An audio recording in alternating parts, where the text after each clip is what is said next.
विनती करूं धरूं चरण पर शीश। गुरु जी राम देवानंद जी महाराज ने दियो नाम बख्शीश। कोटि कोटि सिजदा करूं कोटि कोटि प्रणाम। चरण कमल में राखियो मैं बंदी जाम गुलाम। कुत्ता तेरे दरबार का मोतिया मेरा नाम। गले प्रेम की जेवड़ी जांखें चोवा जाऊं मैं। तो करो तो बावड़ू दूर दूर करो तो जाऊं। जो रखो तो ही रहूं जो देवो सो खाऊं। सात द्वीप नौ खंड में गुरु से बड़ा न कोई। करता करे न कर सके गुरु करे सो होय। कबीर राम कृष्ण से कौन बड़ो उन्हों भी गुरु कीन। तीन लोक के वे धनी गुरु आग आदीन। गुरु बिन माला फेरते गुरु बिन देते दान। गुरु बिन दोनों निष्फल हैं चाहे पूछो वेद पुराण। जय इब कै सतगुरु मिले सब दुख आँखों रो। चरणों ऊपर शीस धरूं कहूँ जो कहनी हो। कबीर साईं मिलेंगे पूछेंगे कुशलात। आदि अंत की सब कहूँ अपने दिल की बात। गुरु जी तुम ना भूलियो चाहे लाख लोग मिल जाही। हमसे तुमको बहुत है पर तुमसे हमको ना। कबीर तुमरे विसारे क्या बने मैं किसकी शरण में जाऊं। शिव ब्रंच मुनि नारदा तिनके हृदय न समाऊं। अवगुण किए तो बहुत किए करत न मानी हारे। बावे बंदा बख्श दियो बावे गर्दन उतार। अवगुण मेरे बाप जी बख्शो गरीब नवाज। जो मैं पूत कपूत हूँ बोर पिता को लाज। मैं अपराधी जन्म का नक्सिक बरे विकार। तुम दाता दुख भंजना मेरी करो संभार। परम पिता परमात्मा पूर्ण ब्रह्म सारी सृष्टि के रचनहार कुल मालिक परम अक्षर ब्रह्म कबीर देव जी की असीम कृपा से कबीर साहब जी की असीम कृपा से आप जी इस शुभ समागम में पहुंच पाए। जिन पुण्य प्राणियों के पूर्व जन्म के संस्कार अत्यधिक होते हैं वे ही प्राणी ऐसे शुभ समय का लाभ उठा पाते हैं। पुण्यात्माओं, परमात्मा कबीर जी ने हमें आकर के वो यथार्थ ज्ञान दिया है कि हम जिसके अभाव से इस काल के जाल में फंसे हुए हैं,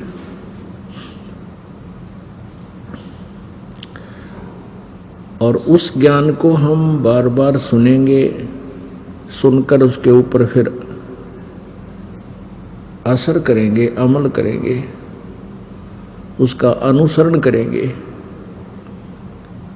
तो फिर हम अपने उस लोक में पहुंच जाएंगे जहां जाने के बाद इस प्राणी की कभी मृत्यु नहीं होती, वृद्धावस्था नहीं आती, युवा शरीर रहता है, कोई कष्ट नहीं, कोई रोग नहीं, किसी प्रकार की कोई टेंशन नहीं, कोई कार्य करने को नहीं।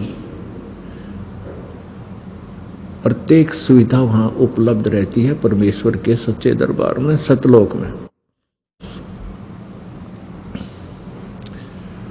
अब हम इतना कुछ ज्ञान सुनते हैं और फिर भी हमारी बुद्धि इतना काम नहीं करती जितना परमात्मा चाहते हैं। जिन प्राणियों को ये सत्संग सुनने को ही नहीं मिला उनका तो दुर्भाग्य है ही है, और जिनको ये सुनने को मिल रहा है वो भी लग रहे हैं बेचारे, जैसे पहली कक्षा के बालक होया करें और जैसे छोटे बच्चे होते हैं वो माता पिता से प्रसन्न किया करते हैं। छोटा सा बच्चा होता है, पिता कोई कार्य कर रहा है तो वो उस वस्तु के बारे में पूछते हैं। जैसे किसी ने ये पेन रखा है साथ में और बच्चा आता है छोटा सा और उठते ही पूछता है पिताजी ये क्या है, तो पिताजी कहता है पेन है बेटा ये। वो फिर पूछता है वो फिर कहता है पेन है ये बच्चा का इतना ही प्रश्न होता है फिर कहता है पेन है ये पेन न्यू कह वो चल पड़ता है। उसकी बुद्धि इतना ही काम करती है, वो ये नहीं सोच रहा कि पिताजी गलत कह रहे हैं, पर वो कैच नहीं कर रहा पिताजी ये बता के रहे हैं, वो ए करके चल ही देता है, कोई और खेल में लग जाता है और पिताजी से वो सब सुन भी जाता है। और जब वो बच्चा बड़ा हो जाता है, उसकी बुद्धि पूरा काम करने लग जाती है, तो उसको फिर पिताजी कहता बेटा पेन ला उठा के, वो दौड़ा दौड़ा जाता है और वही पेन उठाकर पिताजी को दे देता है। तो अब जो आप सत्संग में आ रहे हो और जिनके हृदय में इतनी तड़फ नहीं बनती जितनी ये दास बनाना चाहता है, तो आप बालक हो, आपकी अभी समाप्त हुई नहीं है। और जिनकी समाप्त होगी वो प्रत्येक सत्संग में आते 100 काम छोड़ के, वो संकेत समझने लाएंगे, उनकी बुद्धि काम करने लाएगी, वो समझ गए उन सैन को, संकेत को जो गुरु जी संकेत दे रहे हैं, परमात्मा ज्ञान बता रहे। तो जिनकी मिट जाएगी फिर वो सयाने हो जाएंगे और समझदार होने के बाद ही वो 100 खतरों से बचेंगे। छोटा बालक है जिसकी नहीं मिटी है, जिसने न्योय नहीं बेरा यू पेन है और पिताजी बता भी रहा है, और वो ये भी नहीं मान रहा कि पिताजी गलत बता रहे होंगे और उसको स्वीकार भी नहीं कर पा रहा, तो वो बालक है। तो वो बच्चा कभी भी मार खा सकता है, वो कोई बिजली के नंगे तार को भी आतिशबाजी समझकर जो सपारक कर रहा हो उसको भी पकड़ लेगा और जान से हाथ धो बैठेगा।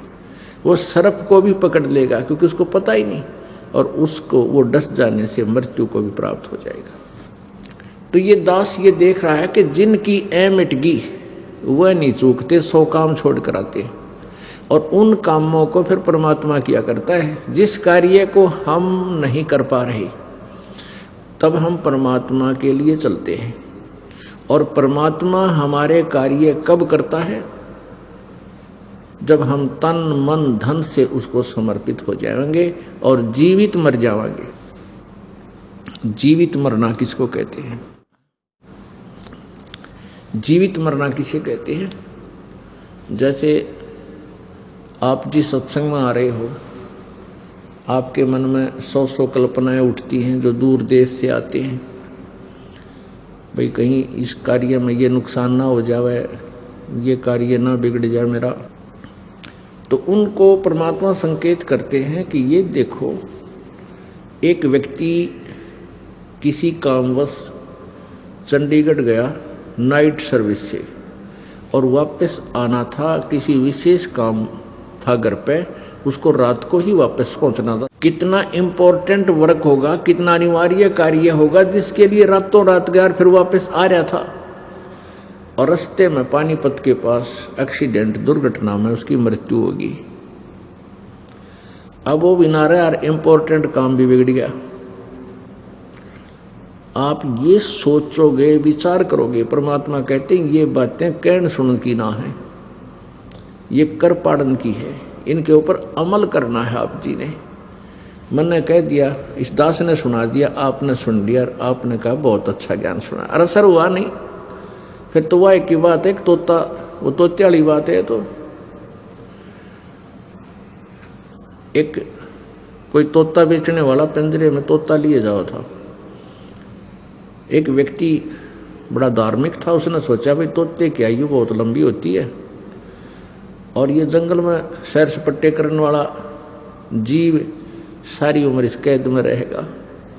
उसने दया करके ने सोची इसको लेकर पिंजरे में, इसको मोल लेकर के और छोड़ दूंगा जंगल में। उसने उस तोता बेचने वाले से कहा, भाई इस तोते की कितने कीमत है? बेचने वाले ने कहा 5 रुपये पिंजरे समेत। उसने 5 रुपये अदा करके और वो पिंजरे समेत तोता ले लिया। उस तोते को पढ़ाया, समझाया और पूछा, बेटा तू कैसे फंस गया इस शिकारी के जाल में? उसने, तोते ने बताया कि गुरुजी मैं, इसने वहाँ दाने डाले, जाल बिछा रखा था, हमने जाल देखा नहीं, दिखाई नहीं दे रहा था, हमने दाने दाने दिखे थे और हम दाने खाने के लिए वहाँ गए, इसने जाल में फंसा लिए। तो गुरुजी ने कहा, बेटा आगे से तुम ऐसे कोई दाने को डाल रहा हो, जाल बिछा रखा हो, तो उसमें दाने मत खाइयो कि वो दाने तुम्हें सदा सुखी कर देंगे। तुम जंगल में घूमने वाले हो, इधर उधर खा के अपना पेट भर लेना, तो तुम फंसोगे नहीं। अकान जी सही बात है। तो उसने वो सेंटेंस, वो पूरा जो है ना श्लोक गोट लिया, तोते को रटवा दिया। शिकारी आवेगा, दाने डालेगा, जाल बिछावेगा, हम दाने नहीं खाएंगे तो हम जाल में नहीं फंसेंगे। अब गुरुजी ने सोचा भी बच्चा सियाना हो गया है, खूब इसने ये पाठ याद कर लिया और कहा, बेटा मैं तुझे छोड़ दूंगा, इस पर पूरी तरह से आचरण करना जो मैं तेरे को ज्ञान दिया है। हाँ जी पक्का गुरुजी। और आपके आसपास के सभी पक्षियों को, तोतों को भी ये जो है ना अलर्ट कर देना, समझा देना। अकान जी जाते ही वे काम करूँगा। अब वो तोता छोड़ दिया, तोता पहुंचा अपने मूल स्थान पर। तो उसके साथी तोतों ने बड़ी खुशी मनाई, भाई कैसे पीछा छूटा तेरा? तो उसने बताया, भी मुझे एक दयालु आत्मा ने मोल ले लिया और उसने मुझे छोड़ दिया और साथ में एक मंत्र बता रखा मेरे तक, और इस मंत्र का मैं आजीवन पालन करूंगा, फिर मैं जाल में नहीं फंसूंगा। और तुम भी सुन लो जब जान बचाना चाहते हो तो। सारे तोते बोले, वे हमने बता दी, ऐसा कोई खास फार्मूला है तो उसने बताया कि भाई परदी आवेगा, दाने डालेगा, जाल बिछावेगा, हम दाने नहीं खाओगे तो हम जाल में नहीं फंसेंगे। तो सब तोते बोले, वह कमाल की बात से है, तो बहुत बढ़िया बात बताई गुरुजी ने। वो सारे तोत्या ने वो मंत्र गोट लिया। एक शिकारी पहुंच गया वहां पर, साल 6 महीने के बाद तोते पकड़ने वाला। उसने जाके दाने डाल दिए, जाल बिछा दिया, और उसने देखा कि सभी तोते ये रट लगा रहे हैं कि शिकारी आवेगा, जाल बिछावेगा, दाने डालेगा, हम दाने नहीं खाएंगे तो हम फंसेंगे ही नहीं, हम दाने नहीं खाएंगे। अब शिकारी ने सोचा भाई ये तो सारे तोते पढ़ा दिए किसी ने और शिक्षित हो गए, ये तो एक भी ना फंसा आज तो। उन्हें सोचा इतनी दूर आया हूँ, चल थोड़ा ट्राई करके देख लेता हूँ, एक आधा पा जाए, अगर मूड वो तो फंसेगा। उसने दाने डाल दिए, जाल बिछा दिया, उसने सोची तो रोटी खा ले, फंसना तो कोई है ही नहीं। उसने क्या देखा, जो गुरुजी बन रहा था ना, जो पहले पिंजरे में तो छोड़ दिया था, अब वो ये रटना भी लगा रहा है कि शिकारी आवेगा और दाने जाल बिछावेगा, दाने डालेगा, हम दाने नहीं खावांगे, जाल में नहीं फंसेंगे। तो सबसे पहले वो पहुंचा दाने खाने, फिर उसके सारे चेले गेल की गेल, फिर तो सारे इकट्ठे हो गए उसमें। अब शिकारी ने तुरंत वो जाल खींच लिया, सारे जाल के मां, और वो दाने खा रहे हैं, जाल में फंस रहे हैं, फिर भी ये सेंटेंस पढ़ रहे हैं, शिकारी आवेगा, जाल बिछावेगा, दाने डालेगा, हम दाने नहीं खाएंगे, जाल में कैसे फंसेंगे। अब शिकारी ने सोचा ये तो वह कति बांडे बांडे हैं, भौके भौके थे, इनका असर नहीं इनको। उसने वो सारे तोते ठाकर कमर पर घेर लिए, पाछे लटका कर जाल में चल पड़ा। अब वो जाल में फंसे फंसे भी यही सेंटेंस बोल रहे हैं, शिकारी आवेगा, जाल बिछावेगा, दाने डालेगा, हम दाने नहीं खाएंगे, जाल में नहीं फंसेंगे। वो शिकारी कह रहा भौके जाओ ये बेशक, ये तुमने पता लग गया, तुम्हारे जुबान पे है, हृदय में जगह नहीं थी। अब वो गुरुजी कुदरती मिल गया उनको। उसने देखा अरे मेरे वाला सेंटेंस मंत्र ये तोते बोल रहे हैं, सारे जाल के वहां फंसे पड़े हैं। तो उसने देखा है तो बड़े निकम्मे, और फिर भी बोले जा रहे हैं। तो पुण्यात्माओं, जो ये ज्ञान प्रतिदिन आपको दिया जाता है और आप जी को विशेष उद्देश्य यही बताया जाता है कि मनुष्य जीवन बार बार नहीं मिलता, और इच्छा छुटवाओ इस गंदे लोग तय, इस काल के जाल से। यहाँ कोई जीव सुखी नहीं। किसी भी प्राणी ने देख लो आप, चाहे अपना राष्ट्रपति दिखाई देता हो जो घोड़े की बुग्गी में चलता हो, वो जरा सा भी सुख नहीं है, ना प्रधानमंत्री को, ना मुख्यमंत्री को, मंत्रियों को, किसी को भी सुख नहीं, ना किसी पैसे वाले को। निर्धन सुखी हो ही नहीं सकता। सुखी केवल वह व्यक्ति हो सकता है जो परमात्मा के द्वारा दिए गए तत्व ज्ञान के ऊपर कदम टू कदम यानी स्टेप बाय स्टेप चल रहा होगा, फिर वो मार नहीं खाता। तो जो पुण्यात्माएं सत्संग में आ रहे हैं वो बालक हैं छोटे छोटे, और वो सुनते भी हैं, ज्ञान भी सुनते हैं, गुरु जी क्या बता रहे हैं, लेकिन वो इस पर अमल नहीं कर पा रहे हैं। अमल करे बिना, इसको अपना प्रैक्टिकल किए बिना बात बने कोई नहीं, चाहे कितना ही कुछ कर लो।